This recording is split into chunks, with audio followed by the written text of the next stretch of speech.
안녕하세요. 매일 새로운 정보를 드리는 채널 보상가배상TV입니다. 자, 오늘은 시작하면부터 이 분위기가 바뀌었죠. 이때까지는 제가 일방적으로 설명을 했잖아요. 주제를 한 개 정해놓고 그리고 그 주제에 대해서 설명을 하고, 이번 주에는요 제가 다른 컨셉으로 조금 촬영을 해보려고 합니다. 어떤 컨셉이냐면 실제로 사례를 설명하면서 이 정도 다친 분들이, 교통사고 난 분들이 어떻게 진단을 받았고 그 진단이 신체감정, 그러니까 즉 소송이죠. 소송 갔을 때 신체감정 결과가 어떻게 나왔고 그 결과를 가지고 이 변호사 사무실에서는 어떻게 주장을 해서 금액을 산출하는지, 그 부분에 대해서 옆에 이렇게 자료화면을 제가 띄워놓고 이 자료화면을 같이 보면서 설명을 드리도록 하겠습니다. 자, 오늘은 어떤 사고냐면요, 사고로 인해서 이렇게 머리에 뇌출혈이 되신 분이거든요. 머리 뇌출혈이 됐고 그 뇌출혈로 인해서 뇌 손상이 왔어요. 뇌에 다친 손상이 온 부분, 반대 부분을 해서 이 편마비가 온 상태입니다. 편마비라는 것은 뭐냐면요, 우리 중추신경은 뇌에서는 왼쪽 뇌를 다쳤다, 그리고 왼쪽 뇌에서 뇌 손상이 됐다 라고 하면은 오른쪽으로 이렇게 중추신경이 이어지고 이게 말초신경까지 이어지거든요. 근데 이 부분에서 영향을 받아서 오른쪽에 마비가 오게 된 겁니다. 그리고 반대로 오른쪽 뇌가 다치면 왼쪽으로 편마비가 오고요. 그러면은 어떤 증상이 발생하냐면요, 예를 들어서 왼쪽 뇌에서 오른쪽 편마비가 왔다 라고 하면은 왼쪽 손은 자유롭게 써요. 그리고 왼쪽 다리도 자유롭게 쓰고 근력도 그대로입니다. 근데 오른쪽 팔하고 오른쪽 뭐 손가락, 손목, 그리고 다리 쪽은 마비 때문에 못 쓰게 되는 거죠. 아니면은 근력이 저하가 되든지요. 자, 한번 생각해 보세요. 오른쪽을 못 쓴다 라고 하면은 왼쪽에 있는 팔, 다리는 다 쓸 수 있는 거 아닙니까? 근데 오른쪽을 못 쓴다고 해서 왼쪽은 쓸 수 있는데 전혀 못 움직이는 건 아니에요. 물론 완전히 마비됐다 라고 하면 전혀 못 움직입니다. 침대에서 몸 돌리는 것도 힘들고요. 근데 어느 정도 회복이 됐고 약간의 근력은 있다. 예를 들어서 팔이 이 정도까지 올라가는 정도는 된다, 그 정도의 근력이 남아있다 라고 하면은 사실 밥 먹을 때 숟가락질 사용 정도는 가능합니다. 자, 이때 문제가 되는 게 뭐냐면요, 물론 노동능력 상실, 그러니까 우리가 교통사고의 맥브라이드 장애는 당연히 노동력 상실을 다 잃었기 때문에 100%가 나오는 게 맞죠. 근데 문제는 우리가 가진 개인적인 보험, 이 개인보험에서 고도 후유장애, 80% 이상 후유장애, 이 부분이 문제가 되는 겁니다. 오늘 그 사례를 가지고 어떤 사례가 있었는지 제가 말씀을 드리려고 합니다. 불과 이거는 얼마 전에 끝난 사건이거든요. 저한테 문의가 왔어요. 아버님이 이렇게 사고가 나서 편마비가 왔고 현재 요양병원에서 재활을 하고 있다. 현재 재활병원에서 재활 치료를 하고 있다. 근데 이 장애 진단서를 어떻게 끊어야 되냐? 왜냐면 80% 이상 장애 진단을 끊었을 때 고도 후유장애 보험금을 받을 수 있는 게 있다 라고 이렇게 문의가 왔습니다. 이 담보가 뭐냐면요, 여기 보시면 이겁니다. 상해 고도 후유장애 있죠. 여기에 상해 고도 후유장애 8천만 원이 나와 있고요. 그리고 교통상해 고도 후유장애라고 해서 8천만 원이 나와 있습니다. 무슨 말이냐면은 이분 같은 경우에는요, 교통사고로 만약에 80% 이상 장애가 발생했다라고 하면은 합쳐서 1억 6천이 나오게 되는 거예요. 단 80%가 미만이 됐을 때는 이 고도후유장애 보험금을 못 받게 되는 거죠. 그럼 결국은 이분 같은 경우에는 어떻게 해서든지 80% 이상 후유장애 진단서를 발급받아야 될 거 아닙니까? 그래서 저한테 문의가 왔길래 아버님 상태가 어떠시냐라고 제가 이제 물어봤더니 아버님 상태가 한쪽이 완전 마비랍니다. 그래서 저는 이렇게 대답했어요.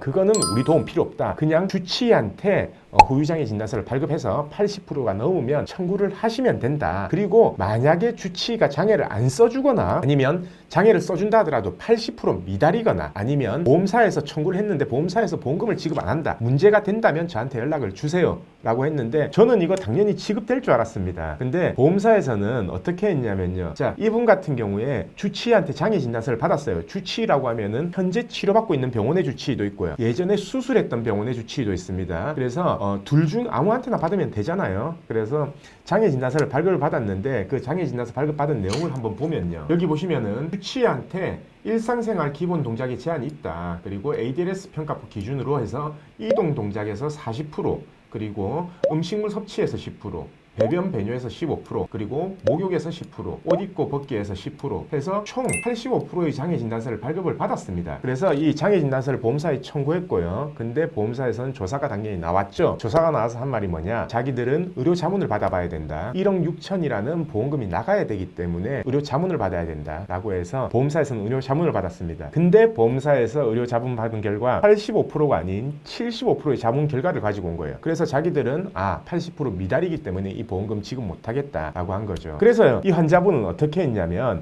이건 수술한 병원의 주치의였고요, 지금 현재 치료하고 있는 병원의 주치의한테 또 장애 진단서를 또 받았습니다. 이분도 마찬가지로, 자 보시면요, 똑같이 장애 진단서를 또 발급을 받았고요, 이 교수님도 마찬가지로, 이 의사도 장애 진단서는 수술한 의사, 그러니까 수술한 병원의 주치의하고 똑같이 장애 소견을 냈어요.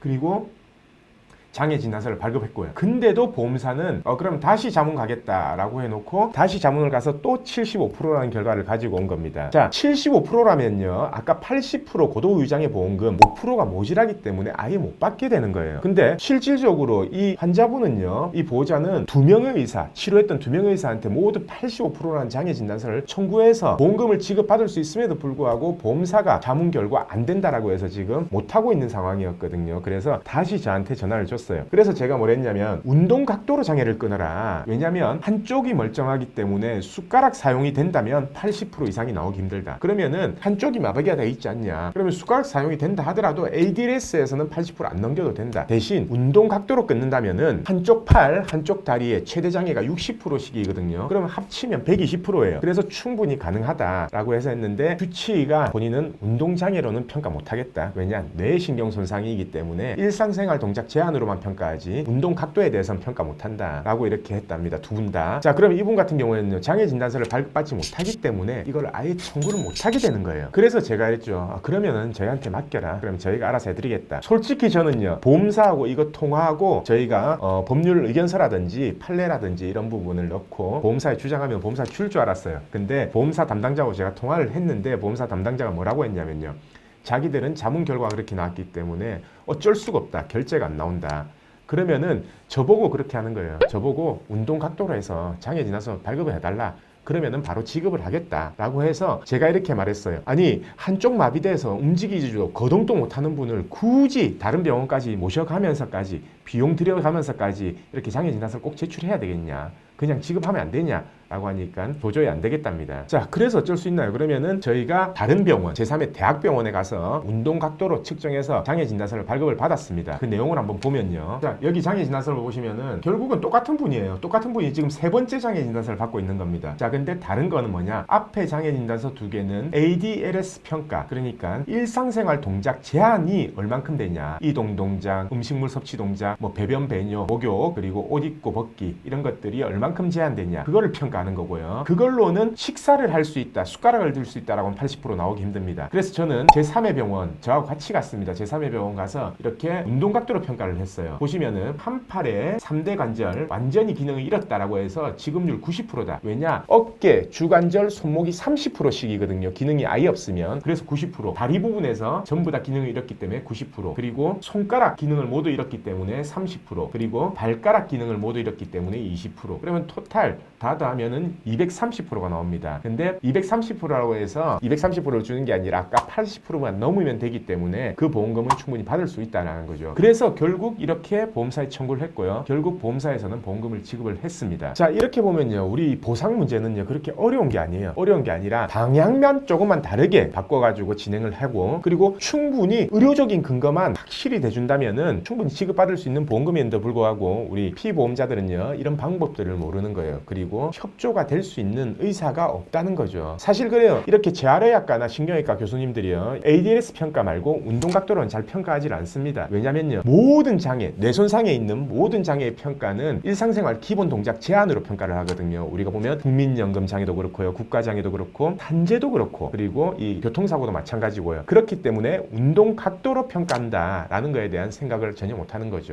근데 불과 이거 5년 전만 하더라도요. 보험사에서는 운동 각도로 지급을 안 했습니다. 왜냐? 이거는 뇌 손상에 따른 파생장애다라고 해서 지급을 안 했는데 그 지급 안 한 사건을 가지고 저희가 모 생명보험사를 상대로 2심까지 가서요. 판결을 받아냈고 고등법원 판결이 있기 때문에 저희 사무실에서는 운동각도로 청구를 했을 때 보험사에서는 별다른 말을 못하는 거예요. 자, 지금 제가 이 부분에 대해서는 다 알려드리는 겁니다. 저희 노하우라든지 이런 부분들을 전부 다 알려드리고 전문가 도움 없이도 혼자서 만약에 이렇게 의사한테 운동각도로 발급을 받는다면은 충분히 보험금 지급받을 수 있습니다. 근데 그럼에도 불구하고 이 운동 각도가 애매하다든지 아니면은 주치의가 도저히 장애 진단서를 안 해준다 라고 하면 결국은 어쩔 수 없이 전문가 도움을 받아야 되겠죠. 자, 그래서 이 영상 보시는 분들은요. 장애 진단서는 이렇게 만들어지는 겁니다. 장애 진단서 이렇게 작성되는 거고 이런 내용들이 기재가 되면 되는 거예요. 자, 이분은 여기서 포기했다면 1억 8천을 못 받는 겁니다. 작은 보험금이 아니잖아요. 그렇기 때문에 꼭 주위의 전문가들 그리고 저희 보상가 배상에 문의를 주셔가지고 꼭 상담을 받아보시고 절대 절대 못 받는 보험금이 없도록 돼야 될 겁니다. 자, 저희 보상가배상에 문의 주시는 방법은요, 이 화면 아래쪽에 삼각형 표시가 있습니다. 이 삼각형 표시 그거를 클릭을 하시면 저희 상담을 할 수 있는 링크하고 전화번호를 남겨놨거든요. 그래서 그 전화번호나 아니면은 링크를 통해서 자세한 내용들을 적어주시면은 제가 꼭 전화를 드려서 상담을 드리도록 하겠습니다. 자, 오늘은 이 고도 후유장애 보험금, 그리고 청구를 했음에도 불구하고 왜 보험사가 지급을 안 했냐, 그러면은 어떻게 지급을 받을 수 있었냐, 그 부분에 대해서 말씀을 드렸고요. 내일 또 이런 방식으로 해서요, 다른 주제로 다시 한번 해보겠습니다. 오늘 방송 끝까지 봐주신 구독자분들 감사드립니다.